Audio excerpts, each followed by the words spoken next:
And it's frankly hard not to think that some Britons may not have fully thought this through, especially when you look at some of the top search terms concerning the EU the next day.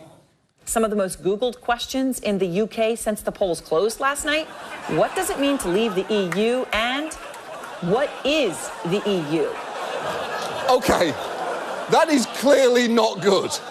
On the list of all-time bad morning after Googles, that's got to be up there with can I get pregnant from mouth stuff and what is a swastika, and also how do you remove a tattoo? And at least one person who voted to leave seems to have buyer's remorse.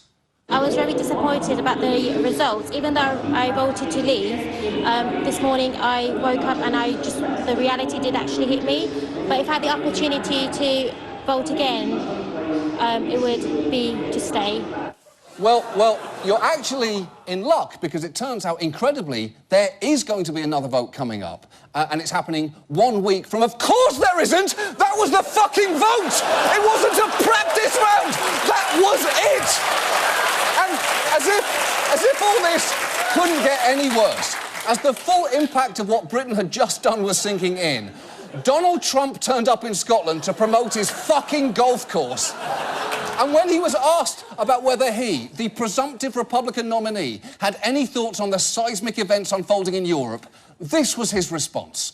I think it's going to end up being a great thing. And the beautiful, beautiful, beautiful thing is your people have taken the country back.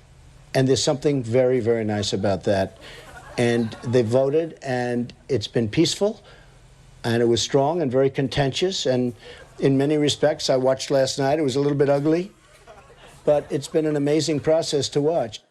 He just said absolutely nothing. Because, let me explain. First, he said a Brexit will end up being great, which it very likely won't. Then he said the word beautiful 3 times.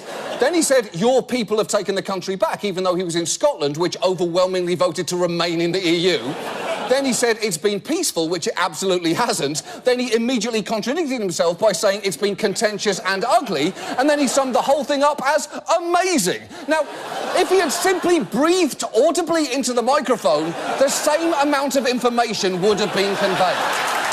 And the thing is, later that day, he found a way to make this whole thing about himself, tweeting, "Many people are equating Brexit and what is going on in Great Britain with what is happening in the US. People want their country back." And you might think, well, that is not going to happen to us in America. We're not going to listen to some ridiculously haired buffoon peddling lies and nativism in the hopes of riding a protest vote into power. Well, let Britain tell you, it can happen, and when it does, there are no fucking do-overs. And now, this.